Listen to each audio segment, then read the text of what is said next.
Desligue o ruído e conecte-se aos factos. Temos 10 estadias num dos hotéis de luxo Alma Lusa na Comporta. 2 adultos, 2 noites. Assine hoje o Observador com até 58% de desconto e habilite-se a ganhar. Tudo em observador.pt. Cordeiro.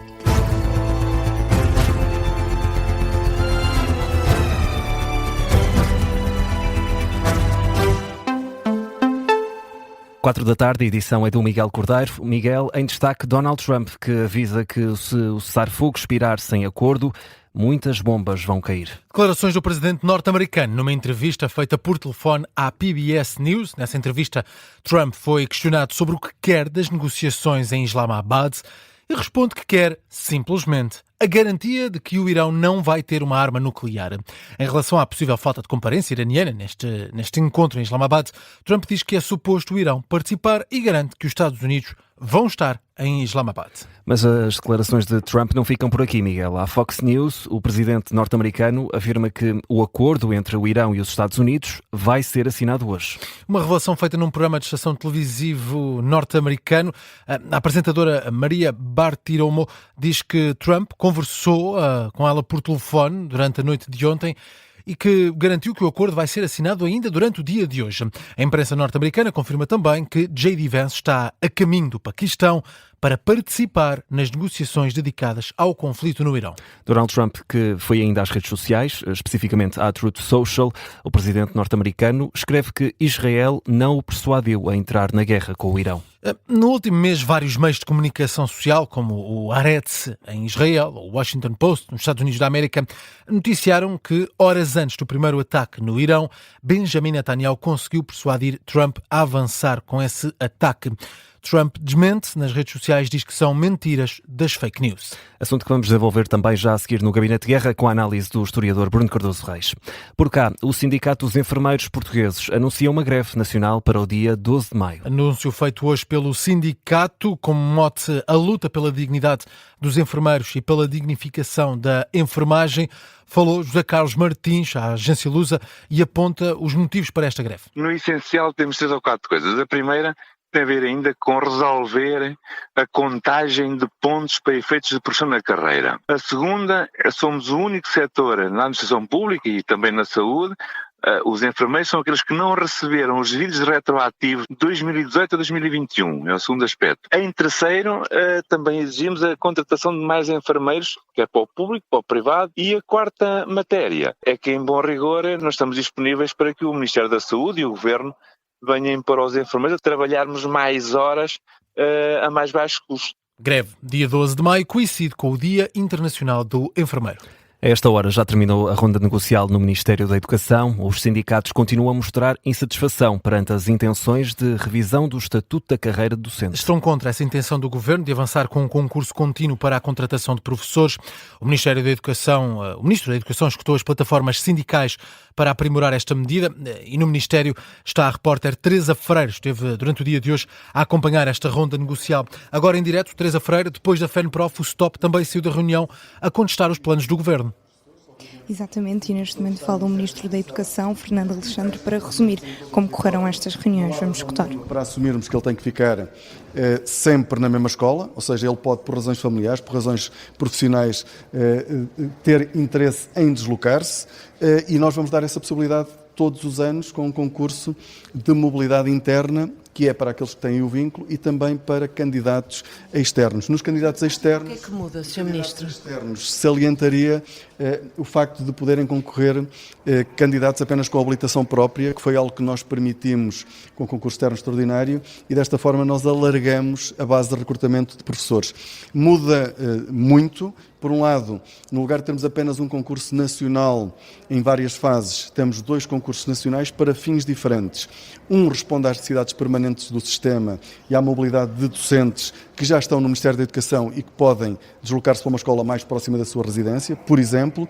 E, por outro lado, temos outro concurso que visa responder de forma rápida e eficiente às necessidades temporárias, que são milhares, que surgem durante o ano em escolas de todo o país e que nós continuamos a demorar demasiado tempo tempo a colocar lá os professores. E essa é talvez a principal razão para termos os alunos sem aulas durante tanto tempo. Porque entre a identificação de uma necessidade de uma escola e conseguirmos colocar um professor na escola, são muitas semanas, a maior parte das vezes. Sr. Ministro, mas não resolve, os sindicatos tocaram nesse tema, o problema de fundo na educação, que é a falta de professores.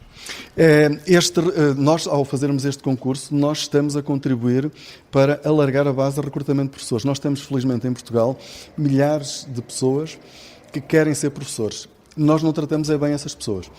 Por exemplo, alguém que acaba o mestrado em julho, tirando a contratação de escola, que é uma contratação residual, só poderá dar aulas daí a um ano. Isto não faz sentido nenhum. Ou seja, aquilo que nós vamos permitir com este concurso é que alguém que acaba o curso, o mestrado de ensino, possa, no dia a seguir, ir ao Ministério da Educação e ver que oportunidades para dar aulas é que ele tem. E isto muda completamente, porque nós sabemos que há muitos candidatos a professores que desistem de ser professores precisamente porque demoram demasiado tempo a ser colocados. Estamos a falar de quantos? São milhares de professores. Nós temos milhares de professores que, primeiro temos milhares e milhares de candidatos. Nós temos nas nossas escolas, nos últimos 2 anos, mais de 10 mil novos professores. Isto mostra que o sistema tem capacidade de atração. E a pergunta que eu faço sempre é, quantos é que não teríamos se tivéssemos a capacidade de os integrar rapidamente? Porque hoje nós fazemos um concurso e são meses até ele ser colocado. E as pessoas têm que viver. E por isso muitas vezes o que fazem... As pessoas que estão em causa, neste caso, para ficar claro. Desculpe? São milhares de pessoas que estão em causa neste caso e que vão poder ser logo professores para ficar... Sobretudo, com a habilitação própria, aquilo que nós estamos a permitir agora, são muitos milhares. Com a profissionalização são menos, mas também são milhares de professores, mas com a habilitação própria são muitos milhares, ou seja, nós temos muitas pessoas que reúnem as condições para dar aulas de português, para dar aulas de inglês, para dar aulas de matemática, para dar aulas de física, mesmo para aplicar neste ano. O essencial das declarações do Ministro da Educação, a fazer um balanço da ronda negocial hoje no Ministério, recebeu os sindicatos para discutir a revisão do Estatuto da Carreira Docente. Escutávamos aqui as declarações do Ministro da Educação. Os sindicatos saíram insatisfeitos deste encontro. Houve até um protesto da FENPROF. É um tema que vamos continuar a desenvolver ao longo desta tarde informativa, esmiuçando aquilo que disse o Ministro da Educação sobre estes encontros. Miguel, o Chega anuncia que está contra os planos do Governo para a reforma do Estado. Falou André Ventura hoje na sede do partido para dizer que não aprova a intenção do Governo na reforma do Estado. Nessa reforma há a intenção de colocar um ponto final no visto prévio do Tribunal de Contas para os contratos até 10 milhões de euros. Ventura está preocupado com essa intenção. Portugal não pode aceitar uma mudança feita só nestes termos. Acresce, tal como fomos ouvindo várias entidades, que Portugal tem, comparativamente com outros países da Europa a que o Governo se aproxima nesta proposta legislativa que faz, muito menos recursos técnicos, financeiros e humanos na área da fiscalização, que fazem toda a diferença no controle que o Governo quer implementar durante o processo e a posteriori. Palavras de André Ventura hoje na sede do Chega. Marcelo Rebelo de Sousa considera uma escolha estranha a possibilidade das obras de Saramago deixarem de ser obrigatórias. O Ministério da Educação avançou com a proposta de revisão do Plano de Estudos do 12º ano que indicava que obras como o Memorial do Convento, o Ano da Morte de Ricardo Reis, deixassem de ser obrigatórias. De visita hoje a uma escola secundária em Mafra, o antigo Presidente da República recordou o legado de Saramago e falou numa opção estranha. A acompanhar esta visita esteve a jornalista Nadine Soares. Agora em direto, Nadine, Marcelo Rebelo de Sousa dedicou este dia aos alunos e principalmente à escrita. E Marcelo Rebelo de Sousa visitou esta tarde precisamente a escola José Saramago em Mafra. Tem dedicado o tempo após a presidência da República para dedicar-se às aulas e aos estudantes. Almoçou com estes alunos e numa palestra falou de livros e deixou recomendações.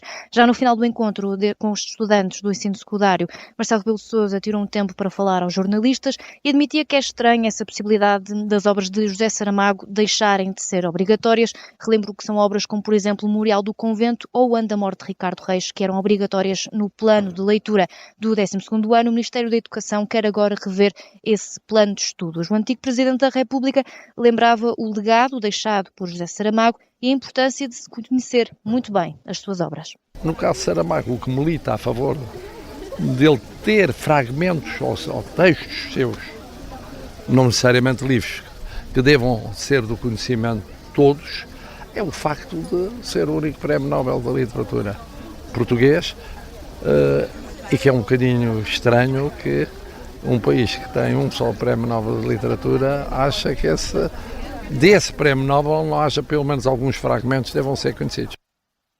São declarações de Marcelo Rebelo de Sousa de visita a esta escola secundária em Mafra, onde defendeu a importância da leitura no dia-a-dia e quis aproximar-se dos estudantes.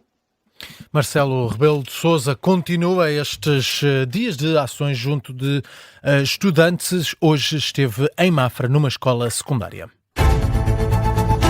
4h10, Miguel, há outras notícias em destaque. O Plano de Recuperação e Resiliência já desembolsou mais de 12 mil milhões de euros aos beneficiários em Portugal. É o último relatório de monitorização. Nesta fase, a execução do PRR mantém-se nos 61%. O estádio do Bessa vai a leilão. Tanto o estádio como o complexo desportivo do Boa Vista vão ser leiloados num valor total que ultrapassa os 37 milhões de euros. O estádio do Bessa, de acordo com o site da leiloeira Lelo SOC Worldwide, vai ter uma licitação a iniciar nos 37 milhões e 800 mil euros. Já o complexo desportivo, apenas para o complexo desportivo, o valor base é de 600 milhões e 700 mil euros.